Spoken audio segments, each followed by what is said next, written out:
you mentioned a few different experiences when you were a DI at Paris Island, Mhm. and I'd love for you to share any of them that come to mind, or the most indelible marks of transformations, leadership, good, bad, ugly, from your time as a drill instructor, creating Marines. Yeah, again, being a Marine Corps drill instructor is probably one of the most greatest.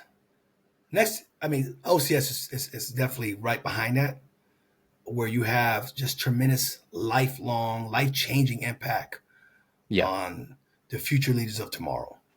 I think the Marine Corps is a great um, kind of a blueprint or just kind of a stepping stone, regardless you do 4 years or you do a career. It was just a phenomenal experience, man. And it really made you bring your A game each and every day because you knew the impact you had on these young men that you were responsible. I'm talking 80 to 100 men in the squad bay each and every day for 3 months. You're molding, you're building them, you're sharpening their character for greatness.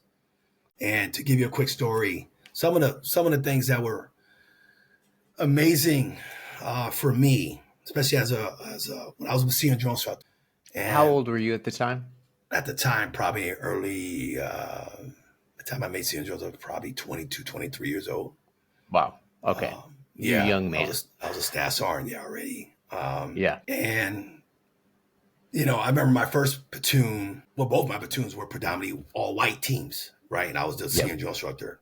And Yeah. I bring that for your perspective because it mattered when it came to representation. And when I had young African American young men that came from the South that never been around, white people in that sense, in a squad bay.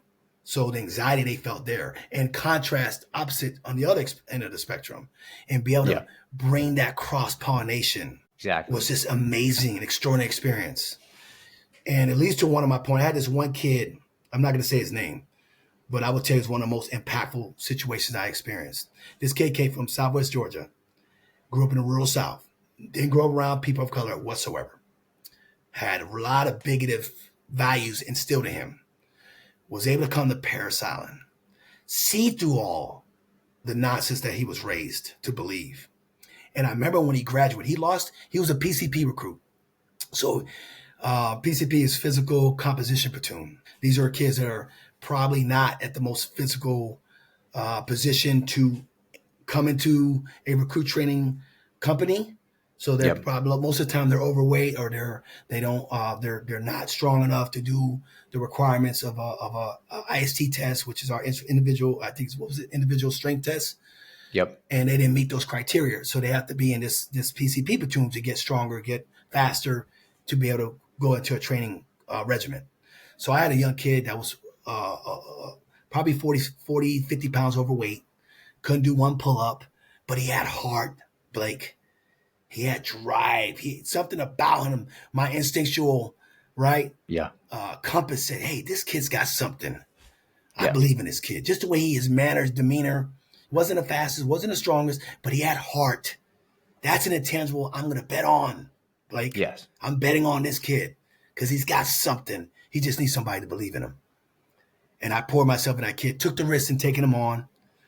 The kid lost over 70 pounds, became Wow. a tremendous war fighter. And I remember being on the squad bay during family day, and his parents came in on deck, and he's actually standing next to me. Yeah. Okay. Unbeknownst to their family, the transformation was so significant. Unbeknownst to his Yeah. family, they walked like they literally like walked by him, and they were looking like we're in the middle of the squad, but they walked by us. And then the guy comes up to me and goes, hey boy, hey, where's my son? Right? And I'm like, I would, we got to pause here because it's yeah, like sure. people need to realize that you at this time, and I meet you a little bit after this, is like you're like in the prime of the most badass motherfucking drill instructor, like the quintessential the guy. And so unimaginable. Like my Yeah. mind, when you told me this, you've mentioned this before. My mind Yes, is just sir. fucking blown. Like Why? so sorry. Go ahead. So yeah, so he's like, "Hey boy, where's my son?" And just you could just see contempt and disgust Yeah. in his face, even addressing me. Yeah. And I remember the young man says, "I'm right here, Dad," or Pappy, I think was the term. And the mom and the grandfather was right there, and they looked at him and said, "Is that you?" He goes, "That's me. Yeah, it's me. I proved you wrong. I'm a Marine. And let me tell you something there, Pappy. This man standing next to me has been more of a father figure to me than you ever could be. He's taught me love.